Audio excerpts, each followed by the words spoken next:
The Physics of Dogs versus Humans Hearing by Tiana and Madison.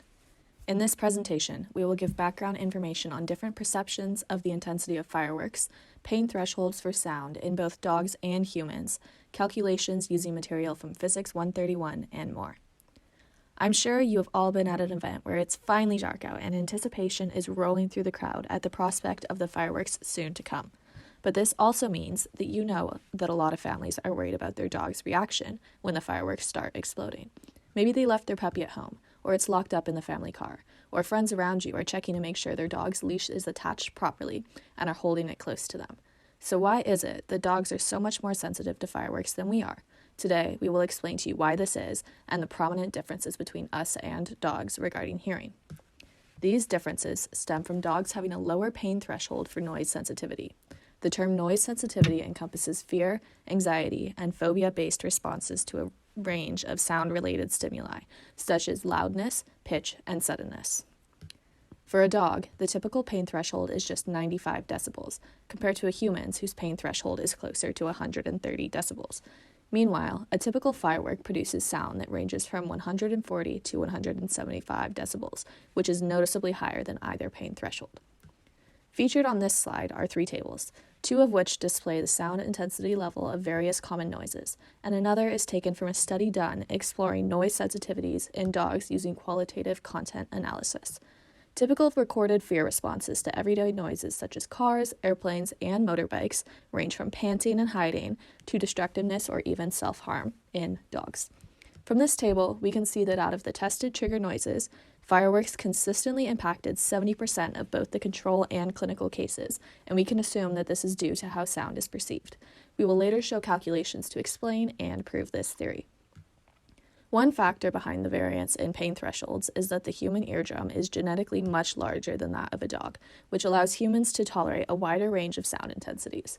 In order to see how drastic these differences are in real life, we will be calculating the distance from a firework at 170 decibels that both humans and dogs should be at to perceive the explosion at their individual pain thresholds and nothing higher. For the purposes of this project, as well as the material we are limited to, we will not be taking into account the height of the explosion or sound barriers such as trees, buildings, cars, and more. Let's compare the perceived intensity levels of a commercial-grade firework when heard by a human versus a dog. The firework will emit an intensity of about 170 decibels. We will calculate this using this equation, solving for intensity. We know the reference intensity of a human is 10 to the negative 12 watts per square meter, and the reference intensity for dogs is about 10 to the negative 9.5 watts per square meter. When plugging in these values for humans and solving for I, we get a perceived intensity of about 100,000 watts per square meter. Now, when solving for the same variable using a dog's reference intensity, we get a perceived intensity of about 31,622,777 watts per square meter. That's more than 300 times more intense than what humans perceive. We can further apply this difference in sensitivity by comparing the standing distance from a firework where the sound of the explosion is tolerable, specifically at or below the pain threshold, which are known to be 130 decibels for humans and 95 decibels for dogs. We can solve this using delta B equals 10 log R1 squared over R2 squared. We will be solving for R1 since R2 is the distance corresponding to the perceived sound intensity of a 170 decibel firework, which is B2. We first need to solve for R2 by setting the intensity equal to the surface area of a sphere. We can ignore power since we are assuming the power source is the same firework. Keep in mind, these calculations do not take into account sound barriers and interference, so the resulting numbers are not realistic, but still an accurate comparison.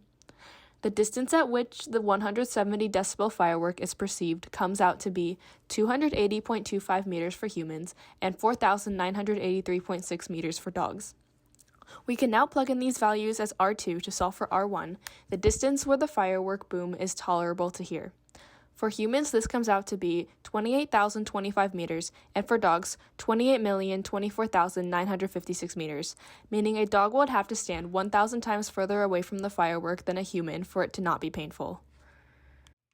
We hope this presentation gave you a little more insight about why your furry friend is so sensitive to the sound of something we as humans would consider exciting, fun, or aesthetically pleasing, and why times of celebration for us may be times of fear for them.